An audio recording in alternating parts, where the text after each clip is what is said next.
शांति। बाबा good morning. आज बाबा के 14 मई 2024 के महावाक्य हैं। बाबा ने सार में कहा, मीठे बच्चे आत्म अभिमानी बनो। मैं आत्मा हूँ, शरीर नहीं। ये है पहला पाठ। यही पाठ सबको अच्छी तरह पढ़ाओ। बाबा ने प्रश्न पूछा, ज्ञान सुनाने का तरीका क्या है, किस विधि से ज्ञान सुनाना है। तो बाबा ने उत्तर में कहा, ज्ञान की बातें बड़ी खुशी खुशी से सुनाओ, लाचारी से नहीं। तुम आपस में बैठकर ज्ञान की चर्चा करो, ज्ञान का मनन चिंतन करो, फिर किसी को सुनाओ। अपने को आत्मा समझकर फिर आत्मा को सुनाएंगे तो सुनने वाले को भी खुशी होगी। देव भान में बैठ के बाबा की बातें ज्ञान की सुनाते रहेंगे तो किसी को ऊपर से ही जाएंगे, अंदर तक जाएंगे भी नहीं। ओम शांति। बाबा कहते हैं, आत्म अभिमानी व देही अभिमानी होकर बैठो, क्योंकि आत्मा में ही अच्छे व बुरे संस्कार भरे जाते हैं। सबका असर आत्मा पर होता है। फिर बाबा ने कहा, आत्मा को ही पतित कहा जाता है। पतित आत्मा कहा जाता है तो ज़रूर जीव आत्मा ही होगी ना। अब आत्मा की भी कैसे, अकेली आत्मा थोड़ी, शरीर के द्वारा ही तो कर्म विकर्म पाप कर्म हुए, तब तो जीव आत्मा ही कहेंगे ना। आत्मा शरीर के साथ ही होगी। पहली बात कहते हैं, आत्मा होकर बैठो। अपने को शरीर नहीं आत्मा समझकर बैठो। आत्मा ही इन ऑर्गन्स को चलाती है। घड़ी घड़ी अपने को आत्मा समझने से परमात्मा याद आएगा। अगर देह याद आई तो देह का बाप याद आएगा। इसलिए बाबा कहते हैं, आत्म अभिमानी बनो। बाबा पढ़ा रहे हैं, यह है पहला पाठ। तुम आत्मा अविनाशी हो, शरीर विनाशी है। हम आत्मा हैं, ये पहला शब्द याद नहीं करेंगे तो कच्चे पड़ जाएंगे। मैं आत्मा हूँ, शरीर नहीं, ये शब्द इस समय बाप पढ़ाते हैं। आगे कोई भी पढ़ाते नहीं थे। बाप आए ही हैं आत्म अभिमानी बनाकर ज्ञान देने के लिए। पहला ज्ञान देते हैं, हे आत्मा तुम पतित हो, क्योंकि ये है आसुरी पुरानी दुनिया। प्रदर्शनी में भी तुम बच्चे बहुतों को समझाते हो, प्रश्न उत्तर करते हैं। तो जब दिन के समय रेस्ट मिलती है, उस समय आपस में मिलना चाहिए, समाचार पूछना चाहिए, किसने क्या क्या प्रश्न पूछे और हमने क्या समझाया। तो क्या लाएगा कि भाई लोगों की बुद्धि कहाँ तक चल रही है, वो क्या पूछ रहे हैं प्रश्न और हम उसका क्या उनको सेटिस्फाई कर रहे हैं, या उनको उनके प्रश्नों का जवाब मिल रहा है या नहीं मिल रहा है ना। तो आपस में मिलेंगे, बैठेंगे तो एक दूसरे से भी और वो प्रश्नों के उत्तर आपस में भी सॉल्व होंगे। फिर उनको समझाना है, तब फिर हम आपस में भी अगर अच्छे से एक दूसरे से बात पूछेंगे तो एक दूसरा कौन क्या समझा रहा है तो ख्याल आएगा कि नहीं भाई ये नहीं, ये बात उनको ऐसे समझानी चाहिए। फिर उस पर ऐसे नहीं ऐसे समझाना चाहिए। समझाने की युक्ति सबकी एक नहीं होती है। मूल बात है, अपने को आत्मा समझते हो या देह समझते हो। दो बाप भी सबके हैं जरूर। जो भी देहधारी है उनका लौकिक बाप भी है, पारलौकिक बाप भी है। हद का बाप तो कॉमन है, यहाँ तुमको मिला है बेहद का बाप। वो हम आत्माओं को बैठ समझाते हैं। वो एक ही बाप भी है, टीचर भी है और गुरु भी है। ये पक्का याद कर देना चाहिए। ये पक्का करना चाहिए, करा देना चाहिए। तुम जब किसी को भी समझाते हो, जो जो तुमसे प्रश्न पूछते हैं उस पर आपस में बैठना चाहिए। जो होशियार हैं उनको भी बैठना चाहिए। तुमको टाइम मिलता है दिन के समय, ऐसे नहीं कि भोजन खाते हैं इसलिए नींद का नशा आए। जो खाना बहुत खाते हैं उनको नींद का आलस आता है। दिन में क्लास करना चाहिए। फलाने ने ये पूछा, ये पूछा, हमने ये रिस्पांस किया। प्रश्न तो भिन्न भिन्न पूछेंगे। अब वो जानने के लिए पूछेंगे तो सही ना प्रश्न। तो जो भी प्रश्न वो पूछ रहे हैं उनको उन प्रश्नों का उत्तर सही मिल रहा है कि नहीं मिल रहा है, वो संतुष्ट होके जा रहे हैं या और बहस करके बेचारे क्या बोलते हैं, असंतुष्ट होके जा रहे हैं, क्या सुनाते हैं, कुछ समझ नहीं आता इनका। तो बाबा कहते उनका रिस्पॉन्स भी चाहिए रियल, क्या उसका जवाब होना चाहिए, उनको उनके प्रश्नों का सही उत्तर मिलना चाहिए। बाबा कह रहे देखना चाहिए उनको कशिश में लाया, सेटिस्फाई हुआ, नहीं तो फिर करेक्शन निकालनी चाहिए, क्योंकि पता तो चलता है ना समझाने से कि मैंने ये बात अगर समझाई तो सामने वाले को समझ में आई या नहीं आई, या वो सेटिस्फाई हुआ कि नहीं हुआ। अभी भी उसको लगता है कि नहीं भाई ये जो समझा रहे हैं मुझे इससे संतुष्टता नहीं हुई है। जो होशियार है उनको भी बैठना चाहिए, ऐसे नहीं कि खाना खाया जल्दी नींद आए। हाँ, देवताएं खाना बहुत थोड़ा खाते, क्योंकि खुशी है ना, इसलिए कहा जाता है खुशी जैसी खुराक नहीं। तुम बच्चों को अथाह खुशी होनी चाहिए। ब्राह्मण बनने में बड़ी खुशी है, ब्राह्मण बनते ही तब है जब उनको खुशी मिलती है। देवताओं को खुशी है ना, क्योंकि उन्हों के पास धन महल आदि सब कुछ है, अप्राप्त नहीं कोई वस्तु। तो उन्हों के लिए खुशी ही काफ़ी है। खुशी में खाना भी बहुत थोड़ा सूक्ष्म खाएंगे, ये भी एक कायदा है। जास्ती खाने वाले को जास्ती नींद आएगी, सुस्ती आएगी ना, फिर भारी लगेगा। जिसको नींद का नशा होगा वो किसी को भी समझा नहीं सकेंगे। जैसे लाचार, ये ज्ञान की बातें तो बड़ी खुशी से सुनानी चाहिए, समझाने में भी बड़ा सहज होगा। मूल बात है बाप का परिचय देना। ब्रह्मा को तो कोई जानते नहीं है, प्रजापिता ब्रह्मा है, ढेर की ढेर प्रजा है। ये प्रजापिता ब्रह्मा कैसा होगा, इस पर बहुत अच्छी रीति समझाना है। बाबा ने समझाया है इनके बहुत जन्मों के अंत के भी अंत में वानप्रस्थ अवस्था में मैं प्रवेश करता हूँ, नहीं तो रथ कहाँ से आए। रथ गया हुआ ही है शिव बाबा के लिए। रथ में कैसे आते हैं उसमें भी मूंझते हैं, फिर वो वाला स्थूल वाला घोड़ा गाड़ी रथ समझ लेते हैं। अब रथ माना इस देह के लिए, रथ आत्मा का तो रथ यही है ना। रथ तो ज़रूर चाहिए। श्री कृष्ण तो हो ना सके तो ज़रूर ब्रह्मा द्वारा समझाएंगे, ऊपर से तो नहीं बोलेंगे ना। ब्रह्मा भी कहाँ से आया, बाबा ने सुनाया है कि मैं इनमें प्रवेश करता हूँ जिसने पूरे 84 जन्म लिए हैं।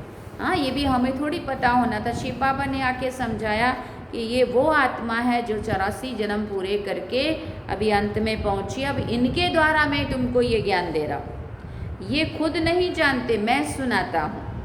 श्री कृष्ण को तो रथ की दरकार ही नहीं है। श्री कृष्ण कहने से फिर तो भागीरथ गुम हो जाएगा। हाँ, श्री कृष्ण को भागीरथ नहीं कहा जाता, भागीरथ तो ब्रह्मा को कहा है। हाँ, भागीरथ माना भाग्यशाली रथ, जिसमें स्वयं भगवान आकर के जिस रथ पे सवार होकर के और आके ये गीता ज्ञान सुनाते हैं। तो बाबा ने कहा उनका तो पहला जन्म है प्रिंस का, तो बच्चों को अंदर में विचार सागर मंथन करना चाहिए। ये तो बच्चे जानते हैं, वो बातें तो नहीं है जो शास्त्रों में लिख दी हैं। बाकी ये तो ठीक है, विचार सागर मंथन किया हुआ कलश लक्ष्मी को दिया है, उसने फिर औरों को अमृत पिलाया, तब स्वर्ग के गेट खुले। परंतु परम पिता परमात्मा को तो विचार सागर मंथन करने की दरकार ही नहीं है। वो तो बीज रूप है, उनमें नॉलेज है, वही जानते हैं, तुम भी जानते थे। अभी ये अच्छी रीति समझाना ज़रूर है। समझने बिगर देवता पद कैसे पाएंगे। बाबा समझाते आत्माओं को रिफ्रेश करने के लिए, बाकी तो कुछ भी जानते नहीं हैं। बाप आकर समझाते हैं अभी तुम्हारा लंगर भक्ति मार्ग से उठा, अब ज्ञान मार्ग में चला है। बाबा कहते हैं मैं तुमको जो ज्ञान देता हूँ वो प्राय लोप हो जाता है, अभी सारी बातें बाद में याद नहीं रहेंगी। एक है निराकार, दूसरा है साकारी। बाप समझाया तो बहुत अच्छा जाता है, परंतु माया ऐसी है जो कशिश कर गंध में ले जाती है। बाबा गंध में से निकाल करके साफ सुथरी जगह पे दे, और दे के उस गंदगी में मत जाओ। और बाबा वहाँ से आत्म अभिमानी बना करके संगम युग का पूरा लाके साफ सुथरी जगह बिठाता है। बाबा कहते माया फिर दे अभिमान भान में ला करके उस गंदगी में ले जाती है, पतित बन पड़ते। बाबा कहते बच्चे तुम काम चिता पर चढ़ एकदम कब्रिस्तान में आ गए हो, फिर यहाँ परिस्तान होगा ज़रूर। आधा कल्प परिस्तान चलता है, फिर आधा कल्प कब्रिस्तान चलता है। अब सब कब्र दाखिल होने, सीढ़ी पर भी अच्छी रीति समझा सकते हो। ये है ही पतित राज, इनका विनाश जरूर होना है। इस धरनी पर भी अभी कब्रिस्तान है, फिर यही धरनी चेंज हो जाएगी, अर्थात आयरन एज्ड से गोल्डन एज्ड दुनिया हो जाएगी। फिर 2 कला कम होगी, तत्वों की भी कला कम होती जाती है, तो फिर उपद्रव मचाते हैं। तुम सभी को अच्छी रीति समझाते हो, अगर नहीं समझते तो गोया कौड़ी मिसल है, कोई वैल्यू नहीं है। ये वैल्यू तो बाप बैठ बतलाते, गाया भी जाता है हीरे जैसा जन्म। तुम भी पहले बाप को नहीं जानते थे, तुम कौड़ी जैसे थे, अभी बाप आकर हीरे जैसा बनाते हैं। बाप से ही हीरे जैसा जन्म मिलता है, फिर कौड़ी जैसे क्यों बन पड़े हो? तुम ईश्वरीय संतान हो ना, गायन भी है आत्माएं परमात्मा अलग रहे बहुकाल, सुंदर मेरा मेला कर दिया जब सतगुरु मिला दलाल। अब सुंदर मेला तो हुआ ना जब शिव बाबा मिला तब। जब वहाँ शांति धाम में है तो उस मिलन में कोई फायदा नहीं, क्योंकि वहाँ तो आत्माएं बिंदु ऐसे ही बैठे टिके हुए हैं बस एक जगह, ना कोई किसी से मिलता है, ना कुछ सुनाता है, ना सुनता है, क्योंकि वहाँ ऑर्गन्स ही नहीं है ना। आत्माएं बिंदु बस शांति में टिके हैं, बाबा भी और बच्चे भी। वो तो सिर्फ पवित्रता व शांति का स्थान है। यहाँ तो तुम जीव आत्माएं हो और परमात्मा बाप उनको अपना शरीर नहीं है, वो शरीर धारण कर तुम बच्चों को पढ़ाते हैं। फिर बाबा ने कहा तुम बाप को जानते हो और कहते हो बाबा आप बाप कहेंगे ओ बेटे, अब हम बाबा को कहेंगे ओ बाबा, तो बाबा क्या कहेंगे, हाँ बच्चे। लौकिक बाप भी कहेगा ना, हे बाल बच्चे आओ तो तुमको टोली खिलाऊं, झट सब भागेंगे। ये बाप भी कहते हैं बच्चे आओ तो तुमको वैकुंठ का मालिक बनाऊं। यहाँ कैसे मम्मी पापा आए कहीं से, आओ बच्चे चलो लाओ मैं तुम्हारे लिए, देखो क्या क्या गिफ्ट लाया हूँ, क्या तुम्हारे लिए क्या मिठाई लाया हूँ, तो कितना दौड़ दौड़ के आएंगे। तो यहाँ पे शिव बाबा कह रहे हैं कि मैं भी तुम्हारे लिए स्वर्ग लाया हूँ, तुम्हें स्वर्ग का मालिक बना दूंगा। तो ज़रूर सब भागेंगे। पुकारते भी हम पतितों को पावन बनाकर पावन दुनिया का विश्व का मालिक बनाने आओ। अब निश्चय है तो मानना चाहिए, बुलाया भी बच्चों ने है, हम आते भी बच्चों के लिए हैं। बच्चों को ही कहते हैं तुमने बुलाया है अब मैं आया हूँ। पतित पावन भी बाप को ही कहते हैं ना, गंगा आदि के पानी से तुम पावन नहीं बन सकते। आधा कल्प तुम भूल में चले गए हो, भगवान को ढूंढते हो परंतु किसी को भी समझ में नहीं आता है। बाबा कहते हैं हे बच्चे, तो बच्चों का भी उस उल्लास से निकलना चाहिए। हाँ बाबा, जी बाबा, है ना।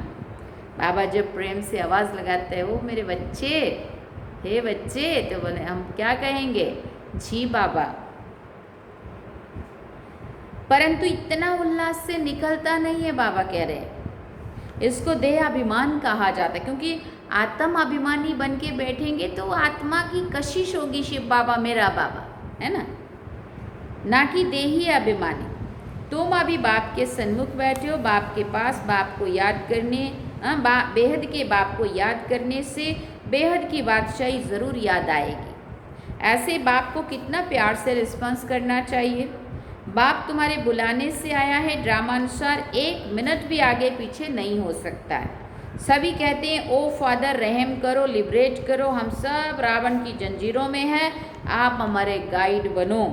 तो बाप गाइड भी बनते हैं, सब उनको बुलाते हैं ओ लिबरेटर, ओ गाइड, आकर हमारा गाइड बनो, हमको भी साथ ले चलो। अभी तुम संगम पर खड़े हो, बाप सतयुग की स्थापना कर रहे हैं, अभी है कलयुग, करोड़ों मनुष्य हैं। सतयुग में तो सिर्फ थोड़े देवी देवता ही थे, तो ज़रूर विनाश हुआ होगा ना। वो भी सामने खड़ा है, जिसके लिए गायन है साइंस घमंडी, कितना बुद्धि से अकल निकालते रहते हैं। ये है यादव संप्रदाय, फिर हिस्ट्री रिपीट होनी है। अभी तो सतयुग की हिस्ट्री रिपीट होगी। तुम समझते हो हम दुनिया में ऊंच पद पाने का पुरुषार्थ कर रहे हैं, पवित्र जरूर बनना है। तुम समझाते हो इस पतित दुनिया का विनाश भी जरूर होना है। बच्चे आदि तो तुम्हारे जीते नहीं रहेंगे, ना कोई वारिस बनेंगे, ना शादी आदि करेंगे। बहुत गई थोड़ी रही, थोड़ी भी अब जाए। थोड़ा समय है, उसका भी हिसाब है। आगे ऐसे नहीं कहते थे, अभी टाइम थोड़ा है, पहले वाले जो शरीर छोड़कर गए हुए हैं, नंबरवार पुरुषार्थ अनुसार जन्म लिया है, यहाँ कोई आए भी होंगे, दिखाई पड़ता है जैसे कि यहाँ का बिछड़ा हुआ है। उनको ज्ञान के बगैर मज़ा नहीं आएगा। माँ बाप को भी कहते हैं हम तो यहाँ जाएंगे, ये तो सहज समझने की बातें हैं। विनाश ज़रूर होना ही है, लड़ाई की तैयारी भी देख रहे हो, है ना। ये तब कहा था बाबा ने, और अभी तो देख क्या रहे हो, अभी तो सब हो ही रहा है सब। आधा खर्चा तो इनों का इस लड़ाई के सामान में ही लग जाता है। एरोप्लेन आदि कैसे कैसे बनाते, कहते हैं घर बैठे ही सारे खलास हो जाएंगे, ऐसी ऐसी चीज़ें बनाते रहते हैं। ऐसा नहीं है कि बाहर निकलना पड़ेगा, युद्ध के मैदान वाले मरेंगे और घर वाले बच जाएंगे, ऐसे ऐसे उड़ा देंगे। बाबा ने कहा क्योंकि हॉस्पिटल आदि तो रहेंगे नहीं। ड्रामा में ये भी जैसे बाप के इशारे मिलते हैं, वो भी ड्रामा में नूंद है, समझते हैं ऐसा ना हो जो बीमार पड़ जाएं।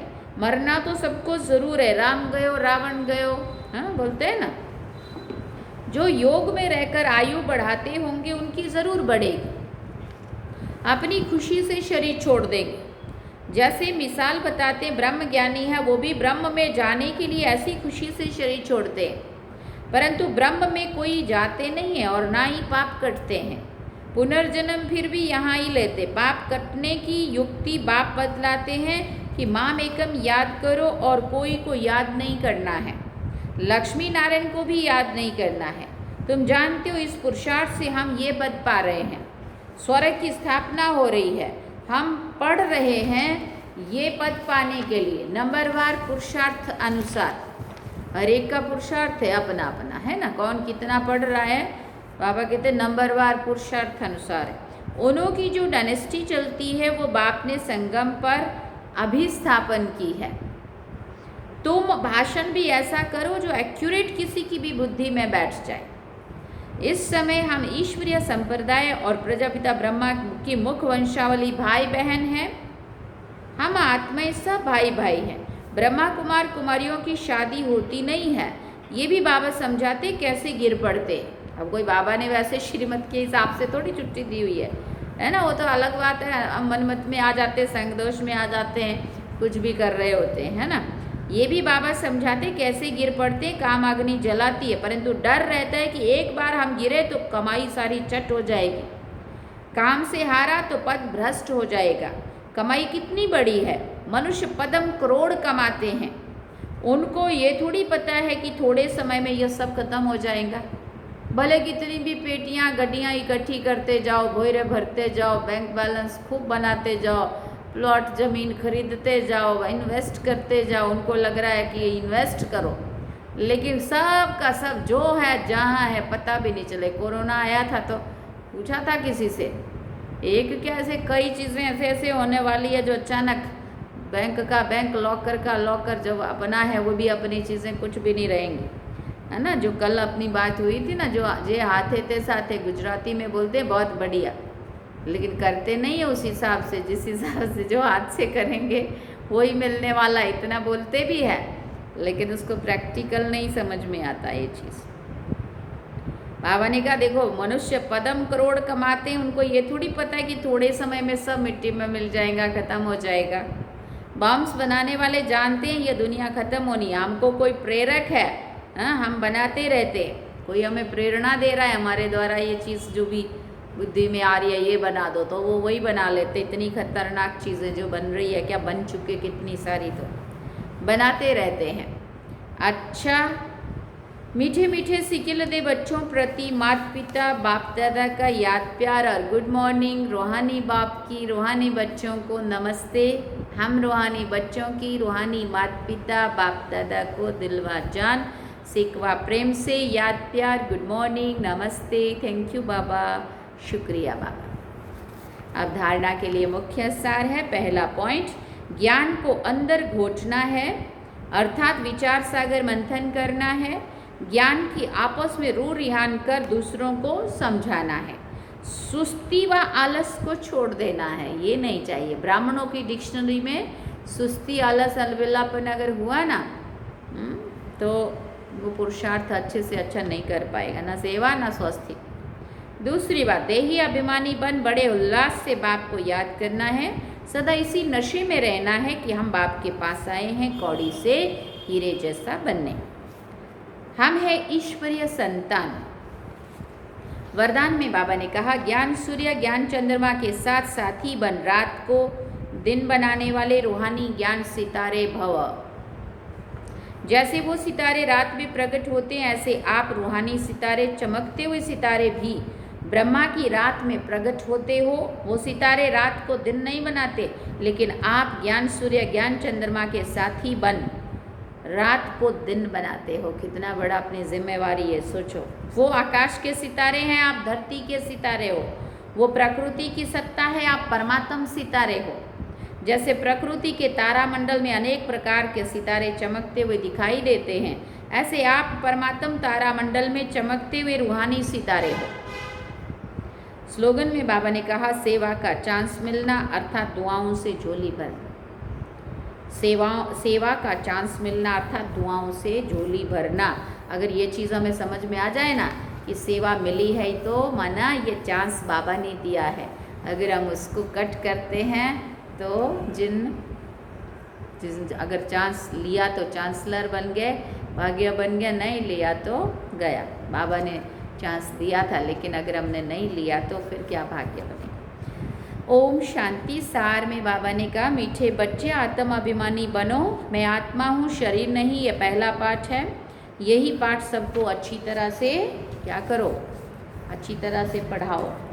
अच्छा, ओम शांति। तो ये थे आज के बाबा के महावाक्य जो हम सभी ने सुने। अब हम चलते हैं बाबा की याद।